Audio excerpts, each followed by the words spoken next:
What's up, everybody? Hope everybody had a good weekend. It's Monday, getting that Monday grind going. Shout out to Chicago Cubs. That was an amazing comeback. I mean, it's got to feel good that if you in Chicago, you live in Chicago, and man, you know, Chirac needed that. You know what I'm saying? The community needed to come together for something more, and that was a beautiful thing. Shout out to Chicago Cubs, man. I got to talk about Golden State Warriors for a second. Yes, I am a Golden State fan. I'm not a bandwagoner, but I like KD. I liked KD in OKC. Like Steph, like the whole squad. But what KD did to his old team, 29 by halftime. 29 by halftime. Golly, man. But it made me realize they stretched the court like now that KD's in there, like the court is stretched. So it's one-on-one action all over, and this dude's shooting and hitting threes all over the damn place. It's gonna get nasty. And I'm going on record. If they stay healthy, it's a fucking wrap. It is a wrap. Some people have a problem with KD and the move to Golden State. I don't have a problem with it. I say if the man want a ring, then damn it, go get a ring. You still got to play basketball. Now let's get into it. What's up? It's your boy Lyinheart, the beast untamed. Take the A out of the beast and tell me what it say. For those that slow, Lyinheart the best. All right, Lifestyle Podcast. This is episode 2. And I got a funny rich story that I'm going to explain in a minute. You know what I'm saying? But first, I got to talk about this. Because it's been weighing on my mind. It's Lil Wayne, the Black Lives Matter. Okay? The Black Lives Matter. The statement he made. You know what I'm saying? I'm going to play a clip from the statement he made just in case didn't nobody hear it. I'm going to play it real quick. But outside of a jail cell, his celebrity status has clearly shaped his perspective. Recently stirring controversy on Fox Sports when he said he personally doesn't see racism because so many of his fans are white. I thought that was clearly a message that there was no such thing as racism.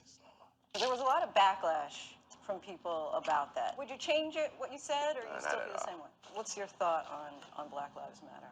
What is it? What do you mean? The idea was that there's this movement called Black Lives Matter, thinking that the rest of America didn't seem to understand that Black Lives Matter. That just sounds weird. I didn't know that you put a name on it. It's not a name. It's not whatever. It's somebody got shot by police for up reason. I am a young, black, rich. If that don't let you know that America understands Black matter these days, I don't know what it is. Don't come at me with that dumb man. My life matter, especially to my. Do you separate yourself from it? I don't feel connected to a damn thing that ain't got nothing to do with me. If you do, you crazy. You connected to this flag right. I'm connected. I'm a gangbanger, man. I'm connected. Lil Wayne, Louisiana. Ladies and gentlemen, that is Lil Wayne. That is his comment that he made about Black Lives Matter. T.I. caught wind of it. He put a video up of the same clip that I just played you.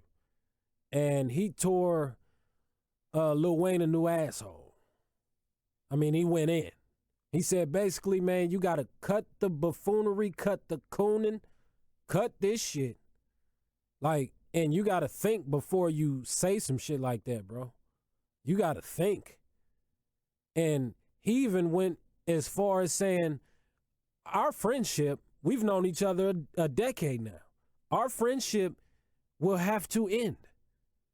I don't give a fuck if it ends, but it will have to end if this is how you really look at that situation. And I do not blame T.I. one bit. Matter of fact, I salute. I do not blame him one bit. I can't sit there and be cool with a nigga who's not with Black Lives Matter or who doesn't at least understand it, or who you don't think there's any racism. Shit, man. I can't be cool with you, man. We ain't got too much we need to talk about. That's just me. That's just me. So I agree with everything that T.I. said. Some people mad that he said it on a social media platform. Don't he got Lil Wayne's number? Don't he got Lil Wayne's number? He could have called him. He just doing shit for likes. That nigga T.I. ain't got to do shit for no likes, man. He ain't got to do nothing for no money. He ain't got to do nothing for no likes. That don't make sense. I think he did it to let people know whose side and encourage people to check people. Cause we in this thing to where it's uncool to check a nigga. It's uncool to check a person. It's uncool to check your brother or your sister. It's uncool. It's not cool. That's hating. Ain't no fucking hating. That ain't no hating. Nigga, you thinking dumb and you acting dumb and you looking like a damn fool out here. You got to get off that bullshit. That's what a brother would do if he cares. And T.I. just showing him that he cares. He didn't say, I'm going to beat your ass the next time I see you. You going to catch this fade. He not saying that. He not threatening him. T.I. has a video called Warzone. And in that video, he basically flipped it. What if it was black cops who shot white kids? Very creative concept. I love the video. I love the message. Heartfelt shit. Heartfelt shit. And I appreciate that type of shit. But what we need to stop doing is taking up for fuck shit, man. You know, taking up just because that's Lil Wayne. Hey, man, I don't give a fuck if it was Obama. I don't give a fuck if it was the president, man. I don't give a fuck who it is.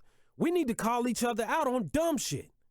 That's fucking dumb. So there's no racism? The fuck planet you live on, Wayne? Like, and I'm not attacking him, but come on, man. Come on, man. You saying this about black people who have went through these situations. You basically saying the black people that marched for Black Lives Matter, the white people who marched for Black Lives Matter, everyone who supports Black Lives Matter is basically stupid. That's what you saying. And this shit is ignorant, and because you live in this bubble and all this other shit, and you got money and cars and all this other shit, that shit doesn't affect you. That is the dumbest shit I've ever heard. I mean, I've heard some dumb shit in my time, but there's no racism? I mean, shit, nigga, you, like, goddamn, Wayne. You don't have no compassion. You don't have no understanding of your own fucking people. You can't step inside your own people's shoes. You from Louisiana. You can't step inside nobody from Louisiana's shoes. I mean, that shit sounds real fraudulent, man, to rap about some hood shit but not understand what the hood go through. Shit. That's some hellified cooning. And T.I., nigga, I salute for exposing that, for saying what you said and standing up and saying, you know what, I can't associate myself with you. T.I. just let it be known in the public that, hey, man, if this is your take on it, that's cool. We can't be cool. That's it. And he says, fuck ya. Fuck ya.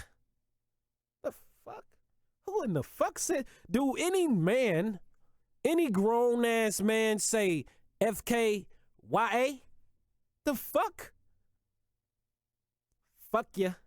I don't know. It just sounds funny. I don't know. Maybe I'm tripping. I don't know. That just don't sound. Fuck ya. He wrote FKYA in response to what T.I. said. Lil Wayne wrote FKYA on Twitter. I don't know who does that. I don't know.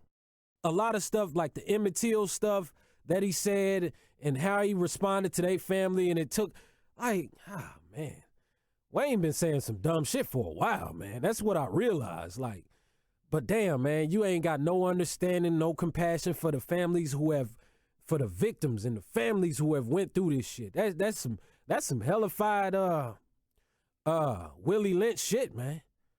And that's what T.I. was saying. You tarnishing your whole fucking career over a comment.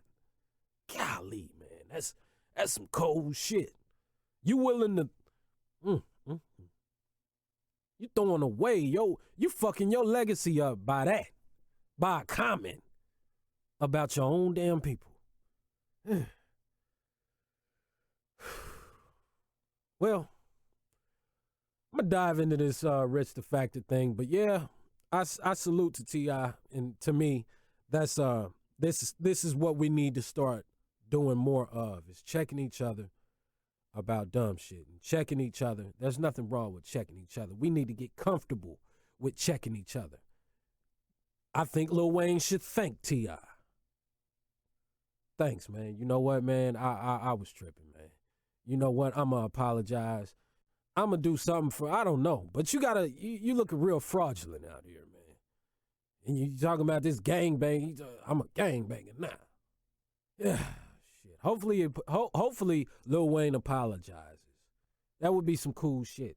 That's another thing I think we should start doing is apologizing. Practicing this apologizing shit. Because we gon' fuck up. Let's be honest. We gon' fuck up. It's life. We gonna show our negative side. We gonna show our ignorant side, our dumb side. And sometimes we off balance, and sometimes we need to be humiliated to get back on track. But that's enough about that, man.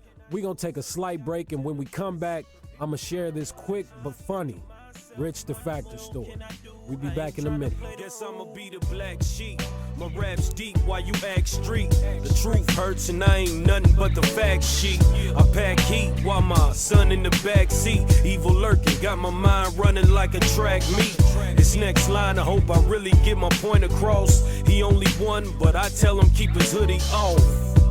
Yeah, now gon' let it marinate. Imagine prepping your innocent child to prepare for hate. It gets deeper when I break it down to you. Hope you get it, cause the world ain't gon' wait around for you. The government shut down, what now? Hidden agendas getting seen, got me taking bigger puffs now. Days colder, remind me of some shit I read about a while back about a new world order. Ghetto reporter, I feel my kids gripping my hand. This nigga walking past me with a chip in his hand. Damn. The evil I watch, I think to myself, what more can I do? So I gotta tell the truth. Secret people trying to watch, so I think to myself, what more can I do? I ain't trying to play the fool. Now, I'm going to dive into this Rich the Factor thing, but let me get one thing clear. When I say this story is funny and I say, like, yeah, I got a funny Rich the Factor story, it's not to make him look goofy, funny, dumb. I wouldn't do that to my brother. I wouldn't do that to another king. All right? So, now that that's out the way, okay, here it go. We at Westport. It's me, Jewel, and my partner, Russ. Shout out to Finishing Touches. When y'all hear this story, y'all may remember this shit. You may not, but I remember this shit real vivid. We at Westport, and we right outside the club that used to sit right by the pizza joint. Right by the pizza joint. I forget what it was called. But we outside, we parking lot pimping. We see Rich, Rush. They see me.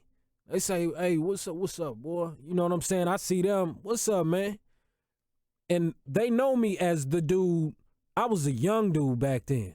But every time I would run into them, I was always, what's up, man? What's up on your project? I always ask them about their project. So if they see my face, they'll probably be like, oh, that's the little cat. That's the little cat. Because I was a young dude back then. Not that I'm old now, but back then, you know what I'm saying? I was 18, 19. I was super young. But they there. And I hear him, and he's referring to some chicks coming out of the club. He says this. He says, man, they coming out the club shaped like 747s, man. And I'm just like, man, hey, man. I'm talking to my boy Jew, like, hey, man, you hear this nigga, man?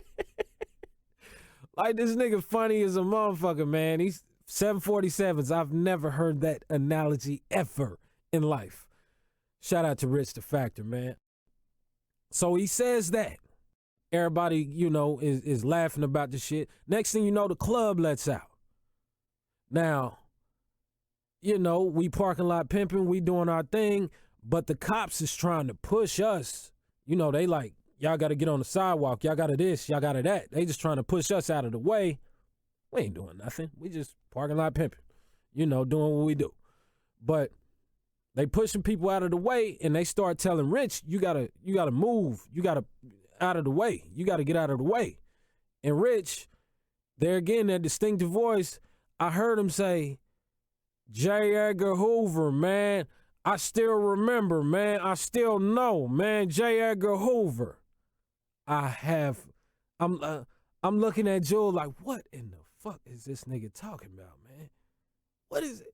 J. Edgar, somebody look J. Edgar Hoover up and see what the hell the brother Rich, the Factor, was talking about, man. Matter of fact, I'm going to look this shit up afterwards, after this podcast. I'm going to look that shit up and see what Rich possibly could have been thinking about or talking about when he said J. Edgar Hoover. Remember that, man. I know J. Edgar Hoover. I'm next thing you know, the cops, they arresting him and they put him in the paddy wagon, man. I said, man, brother wasn't doing nothing, man. Just saying a little J. Edgar Hoover, man. Shit. Kansas City. KC's the town. KC's the town. Coming from the person who made fuck Kansas City. But that's the story I had. I got another story that may be even funnier than that motherfucker. But when I say I got these stories, they don't necessarily involve me. I was just there. Sometimes they do involve me. And sometimes you're going to hear me with some conversations directly about what was said and this, that, and the other. But when it came to Rich, he probably look at me and be like, damn, you look familiar, cuz. If I break it down to him, I'd be like, I'm the same little dude that always ran up to y'all, you and Rush, or when Rush was by himself, and always asked about y'all projects. Always asked about your CDs, what you got moving, what you got shaking. I was never that dude to be like, yeah, I'm nice, you know what I'm saying? I'm cold with it. Try and put me on or some shit like that. I'm the type of person, if it's right, you gonna hear it. You know what I'm saying? If I'm ruffling enough feathers, you gonna hear about me just like I heard about you. That's how I do it. But that's the Line Lifestyle Podcast, episode 2. Lil Wayne, the fuckery, and the funny but quick Rich the Factor story. Next week, I got a partner of mine, MJ. He a singing ass nigga. I might even get him to sing something for the ladies. You never know. And I might join him. You know what I'm saying? I got tunes too. I used to do my thing back in the days. But www.lyinheart.com www.lyinheart.com/music. If you like what you heard during the brief break, that's me. I do this. This is what I do. But y'all stay safe. Be cool. Peace.